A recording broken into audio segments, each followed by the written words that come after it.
Hello and welcome to the Discover History YouTube channel, and hopefully you've subscribed to these now and are following all the videos through our second lockdown. As I said before, we did one video every single day in the first lockdown. That was really March to July, and once again we're going to keep you entertained during the second lockdown. So today's video we're going to do all about navigation, and this will go in the playlist under Mayflower or Mayflower 400, and really it follows on from all the other videos that we've done on navigation. So if you went through the playlist, you will see we did one on the ship's log, we did one, for example, on the mariner's quadrant, we also did one on timepieces and things like that. So this follows on from those. And today, really, we're going to look at documenting navigation, really. So obviously, we've looked at a lot of the instruments that we use, but what about the advice for sailors? What about the advice for navigators? And in particular, recording all the information of a voyage from when you leave port to when you arrive at another port, for example. Now, the first thing I want to show you is this leather-bound book just here. And this is quite a famous book. It's called The Safeguard of Sailors, but it's also often referred to as the Great Rudder, and it's just one of many books that was used long ago to actually help navigators and help sailors get from one place to another. This is not the only one. Like I said, there's quite a few different versions, and some of them were specifically written for certain routes across the world. So this one's a general one, and it is actually very, very good, because the advice in here is how to enter and exit ports, for example, and in these sort of documents are still in existence today. I know many a person that go sailing, and they often have to do a little bit of research of how to get into, for example, Portsmouth Harbour.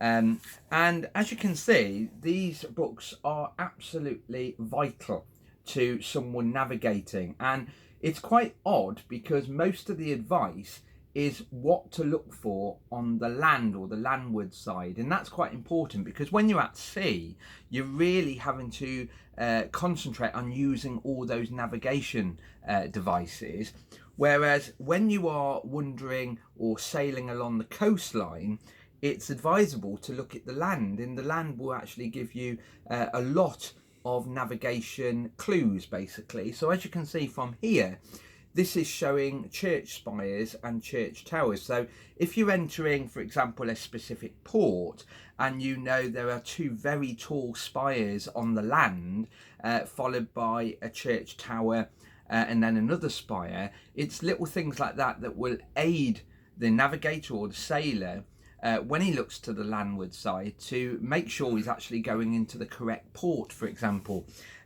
In this drawing, as you can see, there is actually an illustration of comparisons of church spires. And then further in the book, there are things to look out for example, cliffs and islands. So there we have a little bit more advice saying that's what the hills look like when you're entering that port, for example. So actually this is quite an important book. There was also books on tides. These were very much like an almanac, so these were produced on a regular basis, definitely yearly, where they would sort of work out when the high tides would happen and when the low tides would happen in certain ports around Britain especially, but these could also be produced further afield, for example in the area of Jamestown, where there was already a colony before the Mayflower sailed in 1620. So it's surprising on board a ship where you don't really want books because they will get wet. There was no laminated books or anything like that. It's surprising how many books were taken aboard ships, and they had to be, because they gave a huge amount of advice for the navigators or the sailors in question. Now, we've spoke about lots and lots of tools, for example, the lead line, the ship's log and so on. But we haven't really mentioned, not in great detail anyway, the ship's navigation charts. Now, we always tell children not to call them maps, because obviously maps are something that we associate with landward travel, whereas this is a replica of a navigation chart. And navigation charts usually have a compass rose on it, really, You sometimes get navigational channels marked on it, and you definitely have landward landmarks on there as well. So you will see things like churches, for example, just like the book would have. So when you're navigating, you will see those.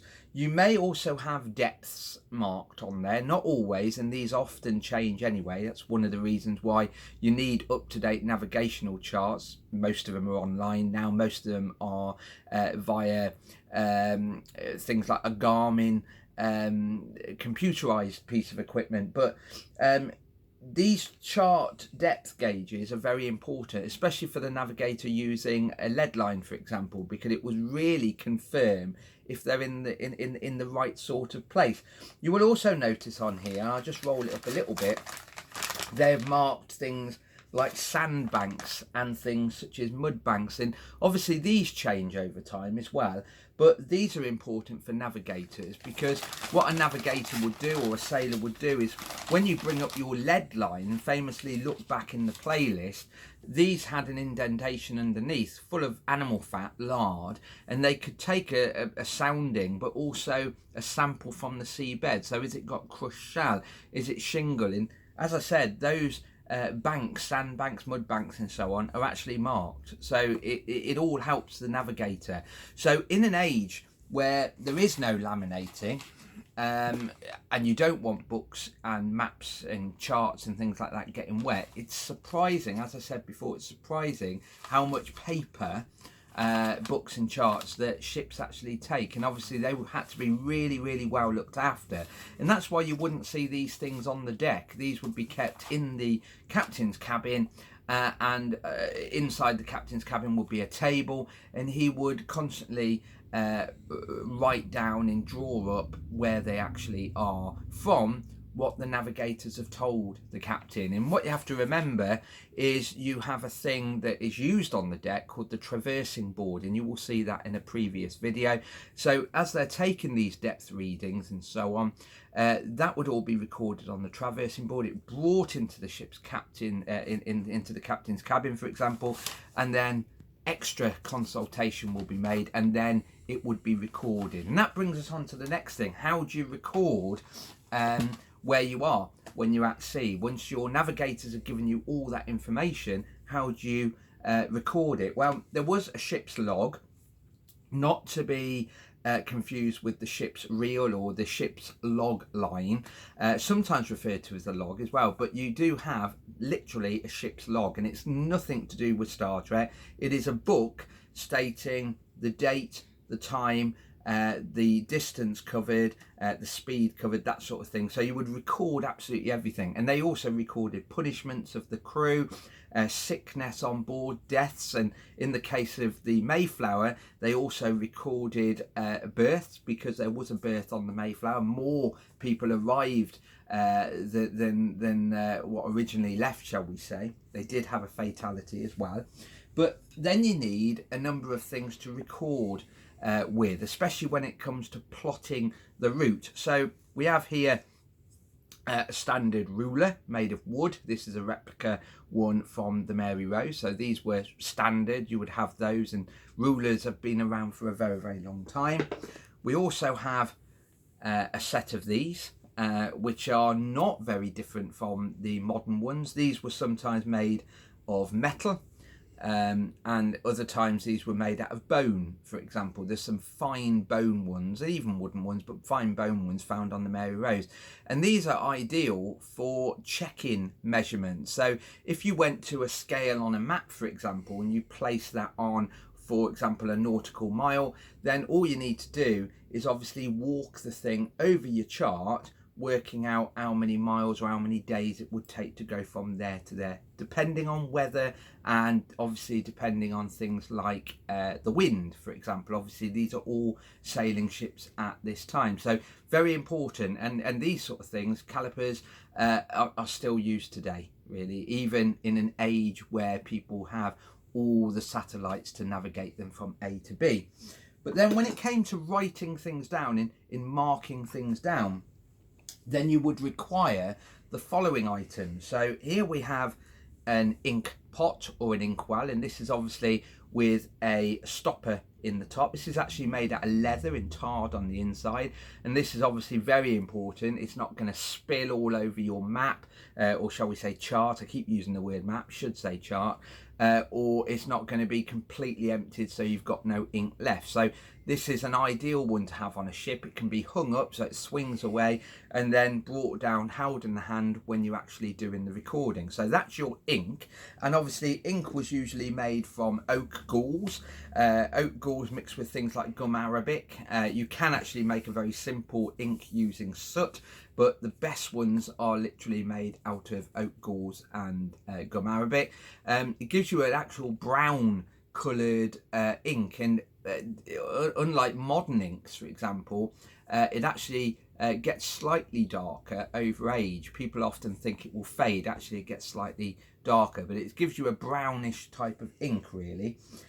We've then got a holder, and this is obviously very important as well, because you can guarantee putting anything down on a ship with it rolling away, things are going to disappear very, very quickly. And in here, this is a travelling pen set. So in here we have your typical pen that was used for recording things. So that's made out of a feather. If you have a look back through the playlist, we did actually do one on writing implements, for example, and we talked about the word penner, in where the word pen comes from that we use today. They even had pencils. I do actually own a pencil that is actually based on a 16th century item, which is quite interesting. I'll have to show you it in a future video. So they did have pencils as well. And another important item is obviously a knife for sharpening your pen, or for using it for scratching out mistakes, which was often done as well. And this obviously gave us the term that we still use today, as in a pen knife. It's quite interesting where that word comes from. So you need a knife as well as a pen when you're recording things on board your ship. So hopefully this has given you another little taster of what it would have been like at sea, not necessarily on the Mayflower, but at sea generally in the past, in the age of sail. But this also ties in with what I was talking about the other day, which is Mayflower 400. It always amazes me how they got from one place to another in a day, in the days before any satellite navigation. And even now, good sailors, people that I know, for example, will always know the old way of doing it, the standard manual way of doing it, and never rely on navigation via satellites. You never know. Sometimes you will get a problem with satellites. Sometimes you get a problem with modern technology generally. So it's always important to know the manual way of doing things. And that's what I always do when we go to schools and other bookings across the country. Yes, we use a sat nav, but we never ever take maps out of the car, because you never know if there's a problem with your sat nav. At least you can still open up a proper map and look what roads that you're going down. Anyway, on that note, hopefully you've enjoyed the video. Let us know, remember, what you would like us to talk about. We've had a few trickling in, but please let us know if we can help with homework. If you want to dedicate a video to someone during lockdown, do let us know. Any topic, Stone Age to 1950s. Let us know, stay safe, and we'll see you soon. Bye-bye.